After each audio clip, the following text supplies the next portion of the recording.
back in Washington, D.C. is David DesRoches. David, you're a professor at Tyre Marshall Institute. It's good to have you back on the program. So Donald Trump seemed, past tense, to be inching closer and closer to some type of intervention in Iran. And now it looks like the needle's pointing the other way. He says the killing has stopped, the executions aren't happening. So at the risk of being unoriginal, I have to ask you what we've been asking everyone over the last few hours is how do you read that? Yeah, it's hard to say. I mean, first off, I don't know where he's getting this from. I mean, the Iranian attorney general is the guy who went on state TV and said, if you're a protester, you're committing, the phrase is moharabeh, which means crime against God. That's a capital crime. And everybody in Iran knew what that meant. That means you're going to be executed.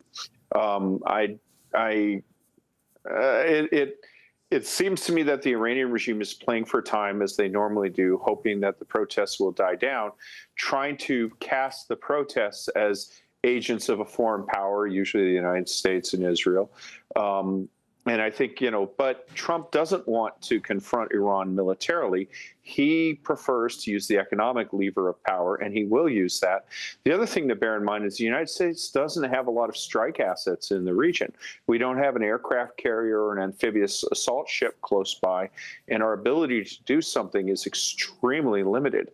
So I think perhaps what we have here is this combination of we don't really have a critical mass of military assets, and Trump wants time for the economic lever to affect Iran. Yeah, I want to pick you up on this second point that you made about, in your assessment, a paucity of military assets in the region, which tells you that perhaps there isn't a military intervention imminent. I mean, we did show a map in one of our earlier reports of all the assets and bases, whether it's the Fifth Fleet in Bahrain, whether it's the air base here in Qatar, other bases in Kuwait and other countries. There is a lot of U.S. military personnel and military hardware across the region.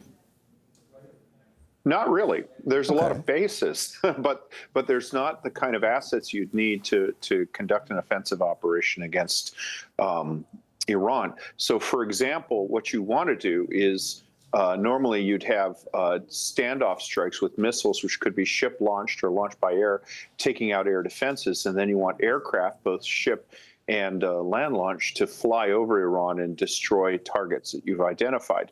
Right now, in the absence of a carrier, and there's been no movement of U.S. bombers towards the region or of strike aircraft, like F-15 Strike Eagle, which is smaller than bombers, we haven't seen any indication of them relocating there.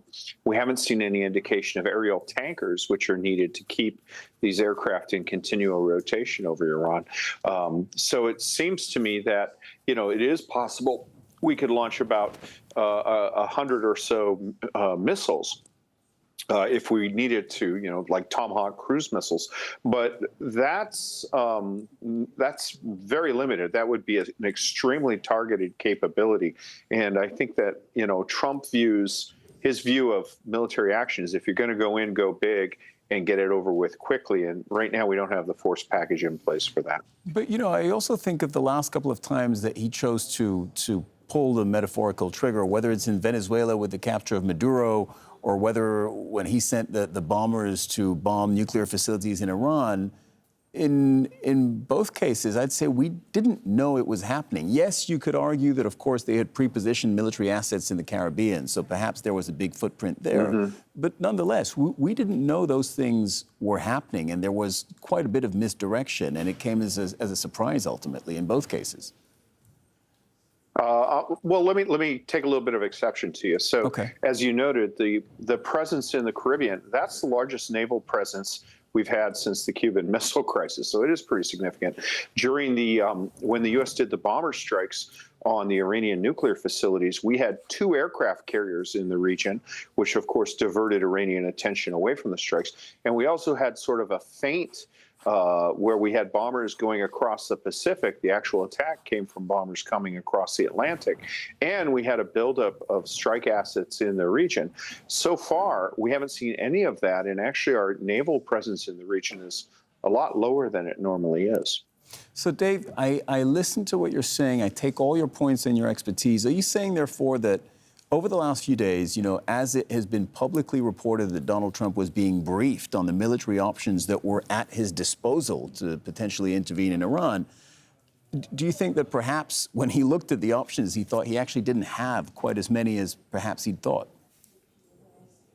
Yeah, I think that, ideally, you would want to have the capability not just to conduct a strike, but also to conduct a counterstrike against vital Iranian assets should they, as they've threatened to do, launch attacks against our partners in the GCC and other places in the Middle East. So right now, the capability we have is for a strike, but we don't really have the decisive counterstrike capability that would be needed. The way the Iranians operate is they don't threaten to attack the U.S. Fifth Fleet directly because they know that's a losing proposition. They threaten to shut the Strait of Hormuz to commercial shipping. So they're trying to scare shipping clerks, insurance clerks in London, and South Korean ship owners. They're not going toe to toe with the United States. So we have to have a pretty overwhelming presence there, not to launch a strike, but to deal with the counterstrike, or effectively to deter the counterstrike. David DesRoches, thank you for your expertise. Thanks for the context there. Always good to talk to you. It's an honor.